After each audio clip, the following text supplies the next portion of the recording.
Accounts में problem है, चलो उसको एकदम आसान तरीके से समझते हैं। Hello student, my name doctor Iqbal Salim Baig. I am teaching this accountancy from last 12 years.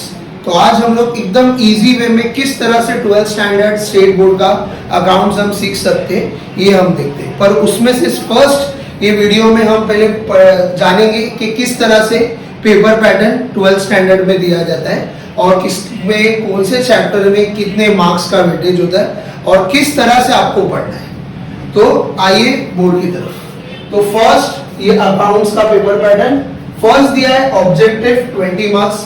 4 तरह के ऑब्जेक्टिव रहेंगे, 5-5 मार्क्स ईच।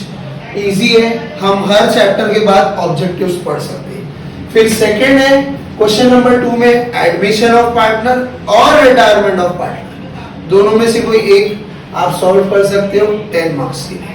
क्वेश्चन नंबर 3 में डिसोल्यूशन ऑफ पार्टनरशिप फॉर्म और बिल्स ऑफ एक्सचेंज, ये दोनों में से कोई भी आप सॉल्व कर सकते हो 10 मार्क्स के लिए। क्वेश्चन नंबर 4 आता है इशू ऑफ शेयर्स और कंप्यूटर अकाउंटिंग के लिए। और फोर्थ डेथ ऑफ पार्टनर और एनालिसिस ऑफ फाइनेंशियल स्टेटमेंट। और question number 6 not for profit concern. और last question number 7 partnership final account. तो ये तो डिस्कस कर दिया हमने पेपर पैटर्न। तो अब हमें पढ़ना कैसे।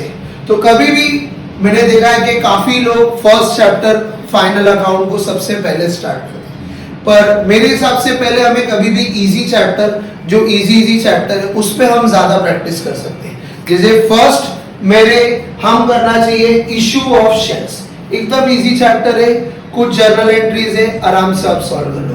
उसके बाद आप डिसोल्यूशन सॉल्व कर सकते हो। डिसोल्यूशन भी बहुत इजी चैप्टर है, एक फॉर्म कैसे बंद होता है, पार्टनरशिप अपने वॉलंटरी वे से किस तरह से बंद करता है, हम उसके बारे में डिसोल्यूशन में पढ़ेंगे।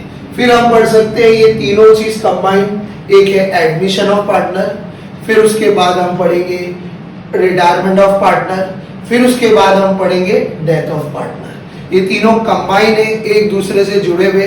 तो अगर आप एडमिशन पढ़ रहे हो तो उसके बाद एडमिशन के बाद रिटायरमेंट ही पढ़ना, रिटायरमेंट के बाद आप डेथ पढ़ सकते हो। उसके बाद हम पढ़ेंगे बिल्स ऑफ एक्सचेंज और उसके बाद हम पढ़ेंगे फाइनल अकाउंट और सबसे लास्ट में पढ़ेंगे हम लोग नॉट फॉर प्रॉफिट कंसर्न। अभी जैसे नेक्स्ट ईयर जब बोर्ड एग्जाम आने वाला है तो आप ये स्ट्रेटेजीज फॉलो करके आप इसमें पढ़ सकते हैं, एकदम इजी रहेगा। और इसी से रिलेटेड मेरी वीडियोस आगे आते रहेगी जिसमें आपको आराम से एक एक चैप्टर वाइज हम पढ़ते रहेंगे। जैसे पहले हम पढ़ेंगे इशू ऑफ शेयर्स, बहुत इजी है 8 मार्क्स के लिए। फिर हम पढ़ेंगे डिसोल्यूशन ऑफ पार्टनरशिप फॉर्म, फिर हम पढ़ेंगे एडमिशन ऑफ पार्टनर, फिर हम पढ़ेंगे रिटायरमेंट ऑफ पार्टनर, फिर हम पढ़ेंगे डेथ ऑफ पार्टनर, फिर हम क्या पढ़ेंगे बिल्स ऑफ एक्सचेंज, फिर हम क्या पढ़ेंगे, हम पढ़ेंगे फाइनल अकाउंट और फिर हम पढ़ेंगे नॉट फॉर प्रॉफिट कंसर्न। बहुत इजी चैप्टर है, एकदम इजी वे है, आराम से आप इसको पढ़ सकते हो, कोई इश्यू नहीं। अभी आज के लिए वीडियो में बस इतना ही। आज हमने पेपर पैटर्न डिस्कस किया और इसी पेपर पैटर्न से रिलेटेड मेरी वीडियोस आते रहेगी, तो जिसमें आप इजी वे में अकाउंट्स बहुत इजी वे में आप आसान तरीके से समझ सकते हो। कोई प्रॉब्लम नहीं, लाइक कर दो, शेयर कर दो, सब्सक्राइब कर दो मेरे चैनल को अगर फेल नहीं होना है तो। Thank you everyone.